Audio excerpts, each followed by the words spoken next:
양방향에서 압박을 받을 때 막막함을 느낍니다. 마치 샌드위치가 된 것처럼 양쪽에서 압박을 받을 때 그 압박을 내가 감당할 수 없으면 절망까지 느끼는데요.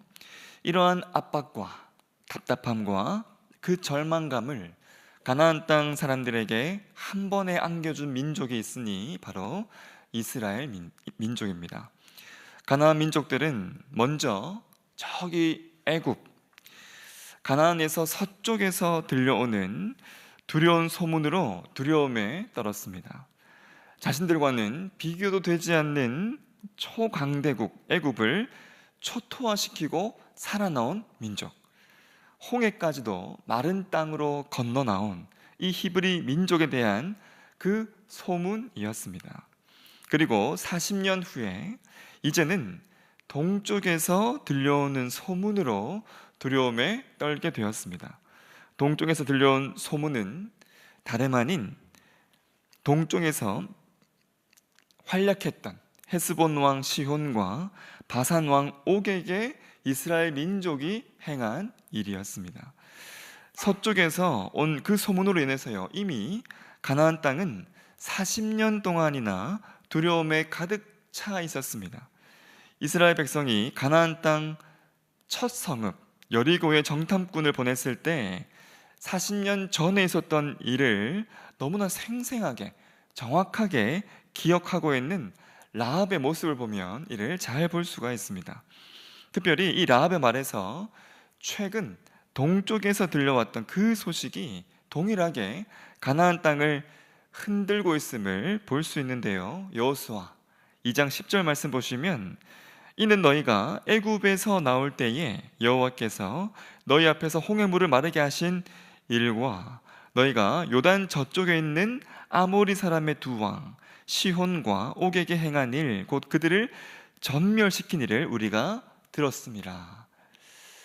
너무나 큰 두 소문이요, 서쪽에서의 소문과 그리고 동쪽에서의 이 소문이 가나안 땅을 동시에 이렇게 40년 동안이나 그 이후에도 크게 뒤흔들고 있음을 볼 수가 있습니다. 라합이 말하는 이 요단 저쪽에 있는 아모리 사람의 두 왕 시혼과 옥은요, 가나안 사람들도 엄두도 안 나는 아주 강력한 왕들로 인정받던 왕들이었습니다. 먼저 이 헤스본 왕 시혼은 오늘 본문 말씀 21절을 보셔도 아시겠지만 자신의 휘하에 군주들을 두고 있던 왕이었습니다. 21절 후반절에 나오는 미디안의 귀족 에위, 레겜, 술과 훌, 레바, 이 다섯 사람은 원래 미디안의 왕 다섯 왕들이었습니다. 이 다섯 왕을 자기의 휘하에 두고 있는 그 다섯 왕을 다스리고 있는 아모리 족속의 왕이 이 시온이었던 것이죠. 이러한 시온 왕을요, 이스라엘이 이기고 그 휘하에 있던 군주들까지 함께 심판했음을 21절 말씀에서 우리에게 말씀해 주고 있습니다. 그리고 바산 왕 옥은요, 거인족의 왕으로서 그의 신체적인 우월함을 그가 썼던 철 침상으로 성경이 설명할 정도였습니다. 또한 이 바산의 모든 성읍들 성벽으로 둘러싸여 있었고 문과 빗장이 있어서 견고했다 말씀합니다. 이와 같은 사실들을 가나안 땅 사람들도요 잘 알고 있었습니다. 막강한 그 바산 왕과 그리고 견고한 그 성읍들, 그 누구도 범접할 수 없었을 이 바산 왕과 그 성읍들을 정복하고 심지어는 그 자리들에 그들이 이스라엘 백성들이 자리하고 살고 있는 이러한 이스라엘 민족, 어떻게 설명이 안 되는 그러한 민족이었습니다. 그러한 민족이요, 지금 이 가나안 땅 접경까지 접근했고 그 사람들이, 그 민족이 이제 가나안 땅을 정복하기 위해서 넘어오고 있다는 이러한 소식을 이스라엘 민족들이 듣고 있었으니 그들의 마음이 물같이 녹는 일은 절대 무리가 아니었던 겁니다. 그래서 이 가나안 사람들에게 요단 동편에서 들려오는 그 소문들은요, 온통 두려운 소문들이었습니다. 두려움과 공포의 자리가 이 요단 동편 그 땅이었는데요. 하지만 이스라엘 백성의 입장은 완전히 달랐습니다. 요단 동편 땅은요, 하나님께서 허락하신 놀라운 승리의 장소였습니다. 하나님께서 바산 왕 옥과 그리고 그 시온 왕을 어떻게 놀랍게 이기게 하셨는지를, 그리고 그 승리를 통해서 자신들을요 그 땅에 어떻게 이렇게 놀랍게 살게 하셨는지를 절대 잊을 수 없는 장소였던 겁니다. 매일매일 이 놀라움과 그 은혜로, 그 은혜에 새삼스럽게 놀랄 수밖에 없는 땅이 요단 동편 땅이었습니다. 이러한 이 가나안 땅의 동편, 이 땅은요, 그래서 현재 특별한 은혜의 자리이자 동시에 과거의 은혜가 묻어나는 곳이기도 했는데요. 특별히 먼 옛적 야곱을 지키셨던 하나님의 그 많은 은혜들이 묻어나는 곳이었습니다.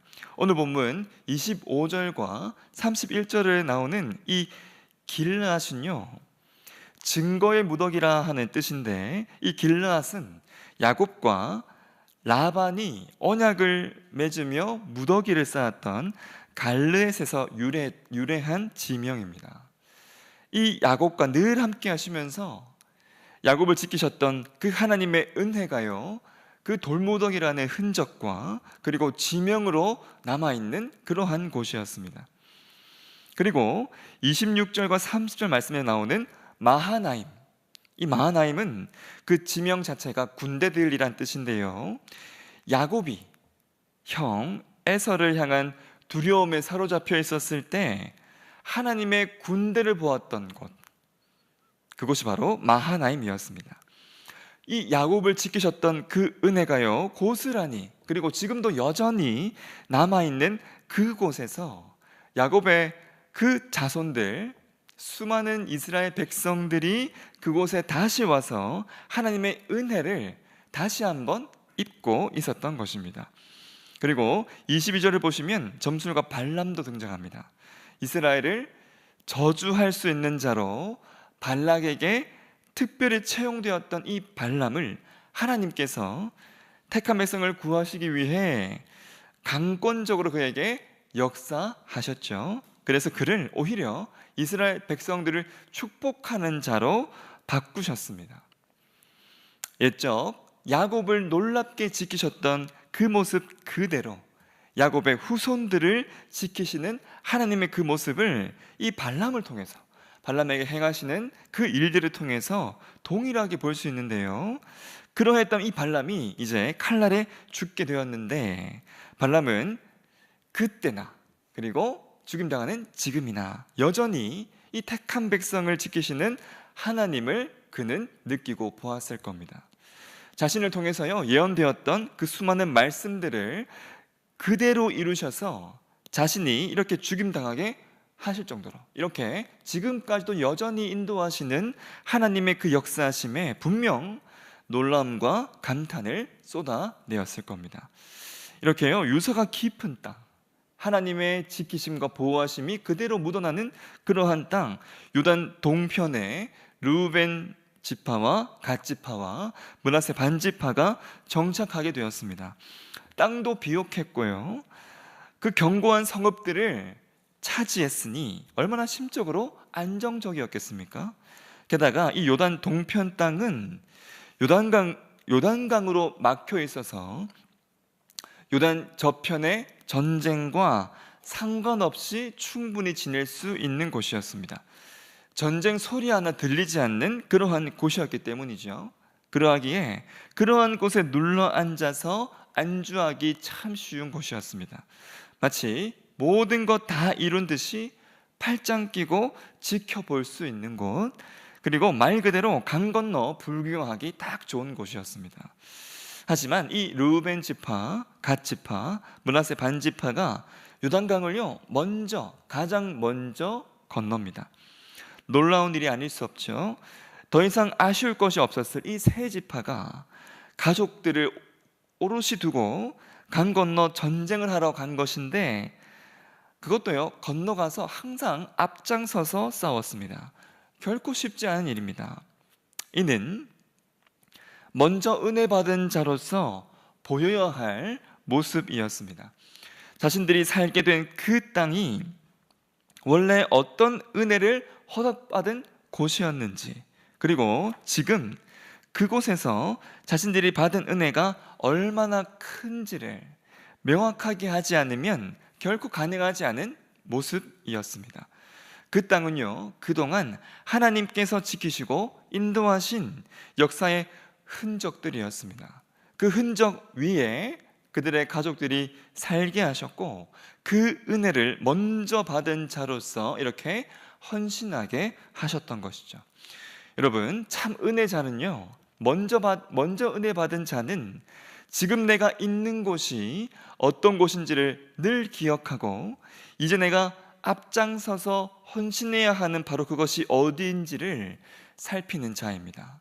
그러할 때 예전의 수많은 은혜들을 생생하게 누릴 수 있게 되고, 그 모습을 통해 앞으로 허락하실 미래의 수많은 은혜까지 누릴 수 있게 됩니다. 늘 은혜의 자리에 있을 수 있게 되는 것이죠. 여러분, 여기서 우리가 눈여겨볼 점은 레위 지파에 대한 말씀입니다. 어제 본문과 오늘 본문 마지막에 동일하게 기록되고 있는데, 지도자의 이름만 빼고 바뀌고 다 동일한 말씀입니다. 모세의 그 대에 하나님 앞에서의 이 레위 지파와 여호수아의 대에 하나님 앞에서의 레위 지파가요, 놀라울 정도로 동일합니다. 이는 하나님께서 세월이 가고 세대가 바뀌어도 동일하게 변함없이 그들의 기업이 되고 계심을 우리가 말씀을 통해 확인할 수 있습니다. 내 손에 들려지는 것이 이 땅에서의 그 기업들, 내 손에 들려지는 그것이요, 세월이 지나고 사람들이 바뀌면 그 기업은 변하고 심지어는 없어지기도 하는데, 하나님은요, 영원하시고 변함없으시며 없어지지 않으십니다. 그러하기에 가장 큰 것을, 가장 좋은 것을 얻는 것은 모든 것을 허락하시는 이 하나님을 얻을 때입니다. 겉으로 보이는 것은 많지 않고 다른 지파에 비해서 작은 것이 나에게 들려지는 것처럼 보였겠지만, 하나님이 기업 되실 때 언제든지 내 발로 밟는 그 모든 땅을 나에게 주시고, 그 땅을 통해서 복을 누리게 하실 분이 바로 이 하나님이시기 때문입니다. 이렇게 하나님은요, 한 지파도 예외 없이 기업을 철저하게 주셨습니다. 이스라엘을 위해서 철저하게 대신 싸우심으로 그들을 이기게 하셨고요, 기업을 얻게 하셨습니다. 대신 싸우심으로 이스라엘 가는 모든 길이 은혜의 길 되게 하셨고, 은혜의 자리로 오게 하셔서 은혜의 흔적들을 보게 하셨습니다. 고작 12명이었던 그 형제가요, 장정만 60만이 될 수 있었던 것, 수많은 민족이 될 수 있었던 것은 이스라엘이 가는 모든 길에 이 하나님이 함께 하셨고 대신 싸워주셨으며, 이스라엘 가는 그 길 앞서 가시면서 수많은 은혜들을 허락하셨기 때문입니다. 그런데요, 이러한 하나님, 유독 대신 싸우지 않으시고 손에 쥐고 있는 것까지 다 앗아가신 일이 있습니다. 오늘 말씀에 나오는 이러한 모습과 너무나 다른 모습이죠. 이스라엘이 가는 그 모든 길과 함께 하신 분이 하나님이신데, 유독 그 길만은 함께하지 않으신 일이 있습니다. 위협이 될 수 있는 자 발람을 온전하게 변화시키셔서 오히려 복이 되게 하셨던, 강권적으로 역사하셨던 그 하나님이 유독 그렇게 하지 않으시고 오히려 저주와 심지어는 죽음까지 받게 하신 일이 있었습니다. 수단과 방법을 가리지 않으시고 백성들을 구원하시는 바로 이 하나님께서 유독 구원하지 않으시고 그저 내버려 두신 일이 있는데요, 바로 아들이 십자가에 못 박혔을 때입니다.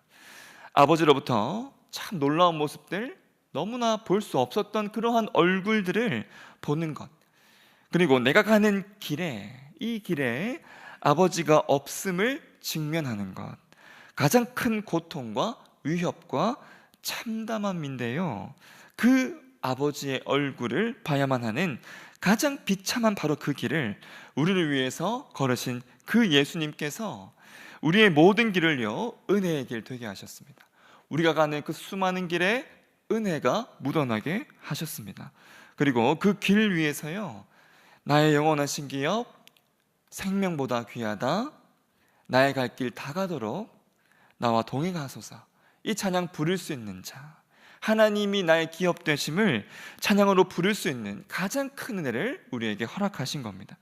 그러하기에 사랑하는 성도 여러분, 먼저 은혜 받은 자로서 내가 선 바로 이곳을 은혜의 자리, 놀라운 은혜의 자리 되게 하신 하나님을 늘 기억하시기 바랍니다. 그리고 하나님 나라를 위해서 내가 가장 먼저 발벗고 뛰어들어야 하는 바로 그것이 어디인지를 참 은혜의 자로서의, 은혜 받은 자로서의 모습으로 그러한 자리들을 살피시고 가장 앞장서서 그곳에서 헌신하시기 바랍니다. 이러할 수 있는 자, 이러할 수 있는 안목이 있고 이러할 수 있는 헌신이 있는 자를 이번 주 주일 직분자 선거를 통해 하나님께서 그러한 자를 우리 교회를 위해 세워주시도록 이 새벽 여러분 간절하게 기도해 주시고요, 이러한 참 은혜자로서 하나님 앞에 늘 여러분도 계시기를, 그래서 나의 기업 되어주신 바로 그 하나님, 나의 길을 모든 길을 은혜의 길 되게 하시는 바로 이 하나님을 한순간도 놓치지 아니하시는 저와 여러분의 삶이 되기를 예수님 이름으로 축원합니다. 아멘. 하늘에 계신 우리 아버지, 아버지의 이름을 거룩하게 하시며 아버지의 나라가 오게 하시며 아버지의 뜻이 하늘에서와 같이 땅에서도 이루어지게 하소서. 오늘 우리에게 일용할 양식을 주시고 우리가 우리에게 잘못한 사람을 용서하여 준 것 같이 우리 죄를 용서하여 주시고 우리를 시험에 빠지지 않게 하시고 악에서 구하소서. 나라와 권능과 영광이 영원히 아버지의 것입니다. 아멘.